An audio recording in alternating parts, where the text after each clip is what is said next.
भगवान ब्रह्मा ने उत्तर दिया सनकादिक ऋषि को। हंसावतार ने जो उपदेश दिया, हंसावतार पैदा हुए, उसे हंस गीता कहते हैं। और उन्हें जो उपदेश दिया वो तो काफी बड़ा है।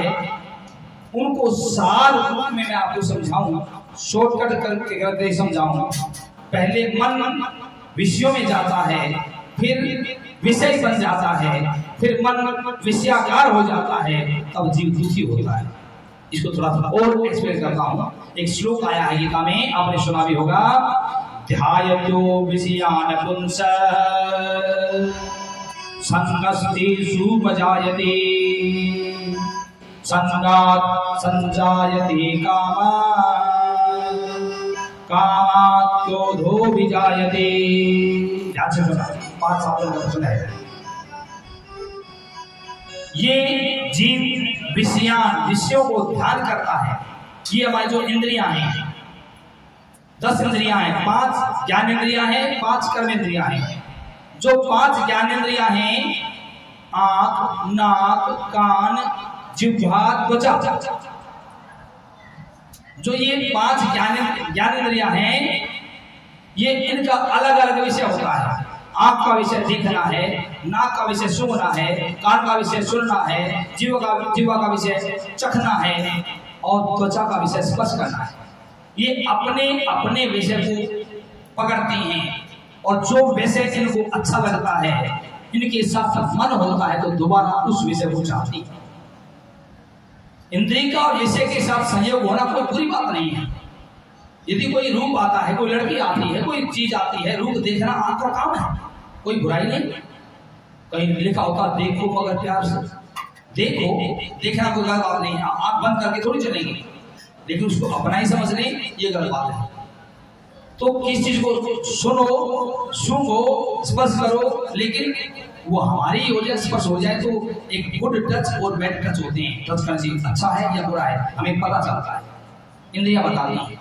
तो इंद्रिय का विषय के साथ संयोग होना, चीज के साथ, हमारी आंख का रूप के साथ, कान का शब्द के साथ, नाक का किसी वस्तु सुनने योग्य वस्तु के साथ, जिह्वा का रस के साथ, और स्पर्श के साथ त्वचा का जो संपर्क होता है, तो संपर्क होना तो एक स्वाभाविक है।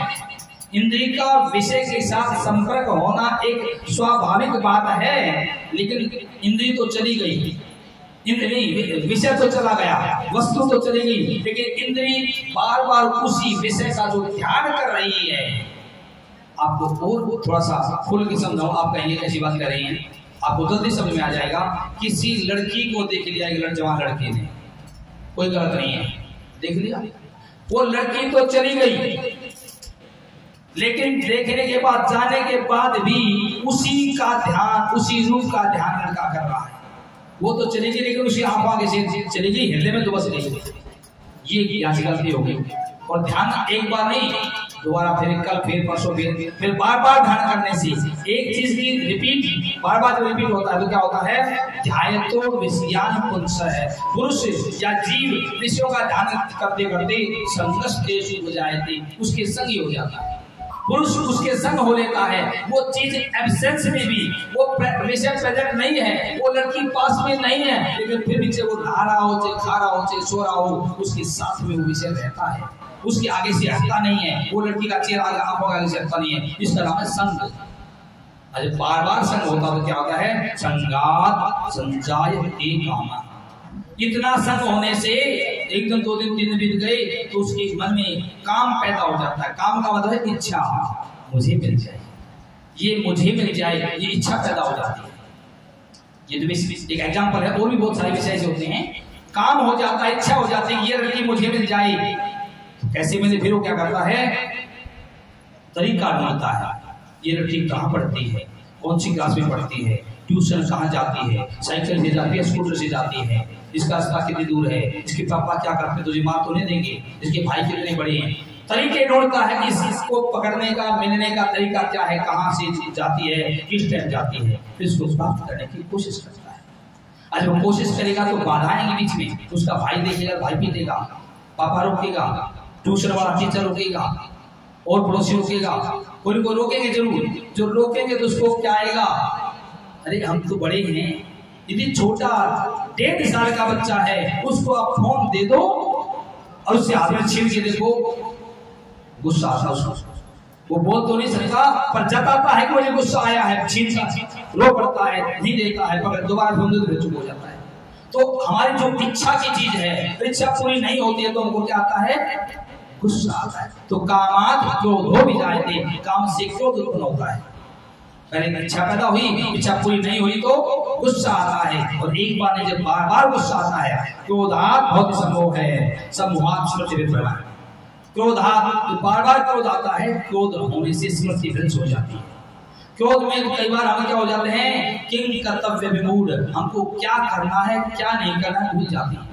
गुस्से में आकर कई बार हमको जिसका सम्मान करना चाहिए उसका अपमान कर देते हैं, माता पिता बहन भाई गुरु का अपमान कर देते हैं। गुस्सा तो हमें अपने बेटे पर आया हुआ है, उसको डांट रहे हैं, पीट रहे हैं, पास में पड़ोसी आ गया छुड़ाने के लिए, हम पड़ोसी को गाली दे देते हैं, उसको गुस्से में क्रोध बोल पड़ते हैं, फिर माफी मांगते हैं।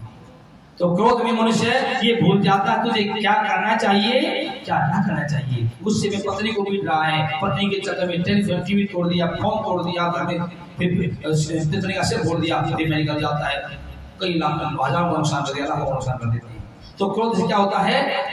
हमारी स्मृति भ्रंश हो जाती है। जब कई बार क्रोध आता है तो क्रोध से स्मृति भ्रंश हो जाती है, स्मृति भ्रंशात बुद्धि नाश हो, याददाश्त नष्ट हो जाती है, स्मृति भ्रंश हो जाती है तो बुद्धि नष्ट हो जाती है, और जब बुद्धि नष्ट हो जाती है बुद्धि नाशात प्रणश्यति, तो बुद्धि नष्ट होने से मनुष्य नष्ट हो जाता है। बेशक जीता रहे वो मुर्दे के समान हो जाता है, बुद्धि नाश हो पागल हो जाता है। इसलिए काम ऐसा क्रोध है, ये काम और क्रोध नाश की जड़ है। इन काम क्रोध को जीतना चाहिए, काम क्रोध को रोकना चाहिए।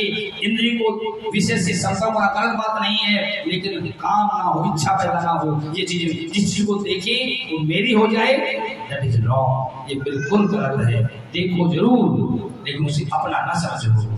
बोलो राधे राधे।